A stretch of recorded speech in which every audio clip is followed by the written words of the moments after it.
Điều gì ẩn sau những giọt nước mắt bạn rơi hôm nay? Liệu có phải là tiếng vọng từ kiếp trước đang thì thầm đòi hỏi sự hóa giải? Kính chào quý vị Phật tử và những ai hữu duyên đến với kênh Giác Ngộ Đường. Hôm nay chúng ta sẽ cùng bước vào một hành trình sâu thẳm, nơi luật nhân quả hé lộ những bí ẩn của đời người. Bạn có bao giờ tự hỏi, tại sao ta khổ đau dù sống lương thiện, hay hạnh phúc lại mong manh như gió thoảng? Đừng rời mắt khỏi video này, vì tôi sẽ kể bạn nghe những câu chuyện lay động lòng người, những bài học từ kiếp trước và cách hóa giải nghiệp duyên.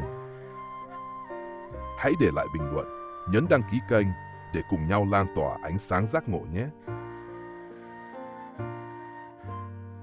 Luật nhân quả trong Phật giáo không chỉ là một lý thuyết khô khan, mà là hơi thở của vũ trụ, là nhịp đập của sự sống. Đức Phật từng dạy trong Kinh Tương Ưng Bộ: này các tỳ kheo, do nghiệp mà chúng sinh luân hồi, do nghiệp mà chúng sinh chịu khổ vui.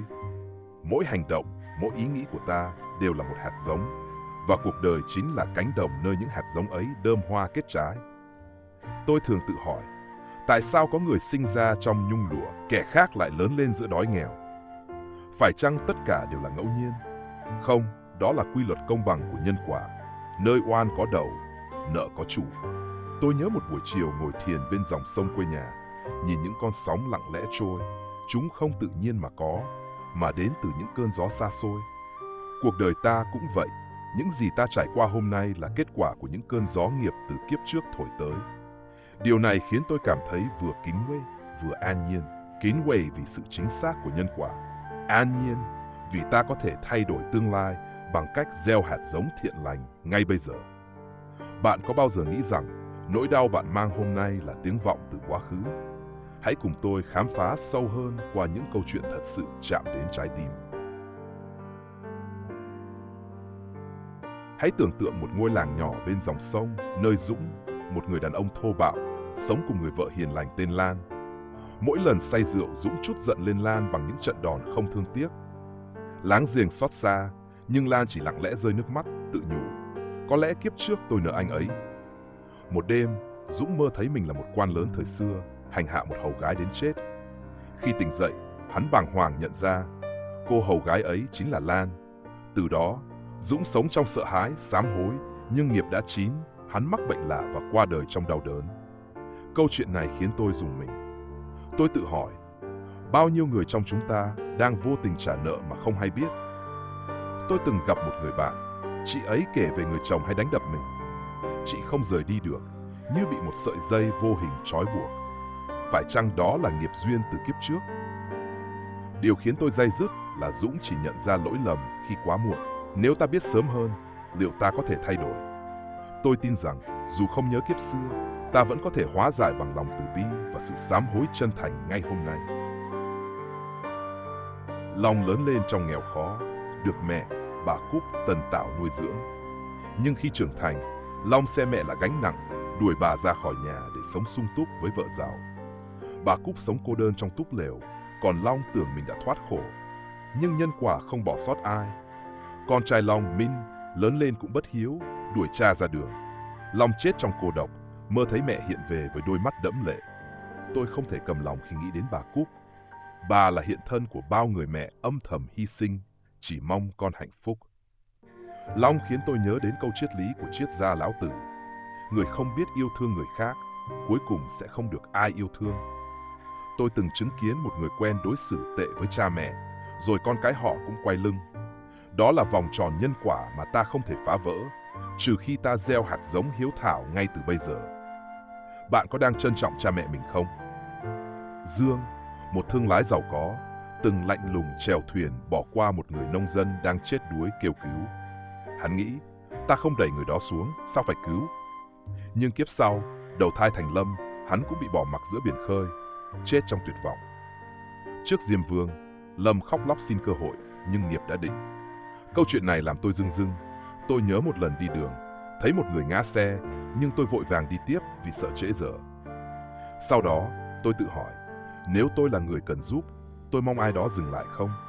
Phật dạy, thấy khổ mà không cứu cũng là tạo nghiệp. Tôi nhận ra rằng, lòng từ bi không chỉ là hành động lớn lao, mà là những khoảnh khắc nhỏ ta chọn giúp đỡ thay vì thờ ơ. Bạn có từng ngoảnh mặt trước ai đó cần mình không? Nhân quả không chỉ là lý thuyết mà là những món nợ ta mang theo qua các kiếp.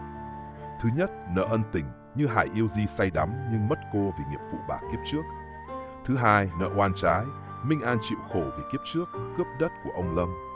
Thứ ba, nợ tiền tài, Hòa nghèo khó vì tổ tiên tham lam. Thứ tư, nợ sinh mạng, Trương Lâm bệnh tật vì sát sinh vô độ. Tôi từng gặp một người bạn, cô ấy kể về mối tình dang dở đầy đau khổ. Tôi tự hỏi, có phải cô đang trả nợ ân tình? Những món nợ này không phải để trừng phạt, mà để ta học cách yêu thương, tha thứ. Tôi cảm thấy biết ơn Phật Pháp, vì nó giúp ta hiểu rằng mọi khổ đau đều có nguyên do và ta có thể hóa giải bằng lòng thiện. Bạn có bao giờ gặp thất bại dù cố gắng, bệnh tật không rõ nguyên nhân, hay tình duyên lận đận?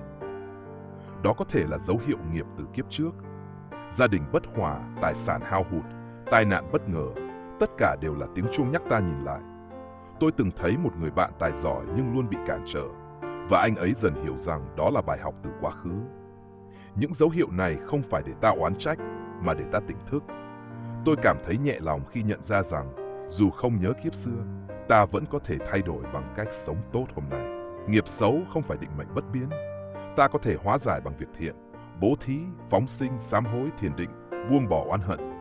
Tôi từng tham gia một buổi phóng sinh, nhìn những chú cá được thả về sông, lòng tôi như trút được gánh nặng. Phật dạy, lòng từ bi là chìa khóa mở cửa nghiệp chướng. Hãy bắt đầu từ những điều nhỏ bé, một nụ cười, một lời xin lỗi chân thành. Quý vị thân mến, hành trình khám phá luật nhân quả hôm nay không chỉ là những câu chuyện, mà còn là tấm gương để mỗi chúng ta soi chiếu chính mình.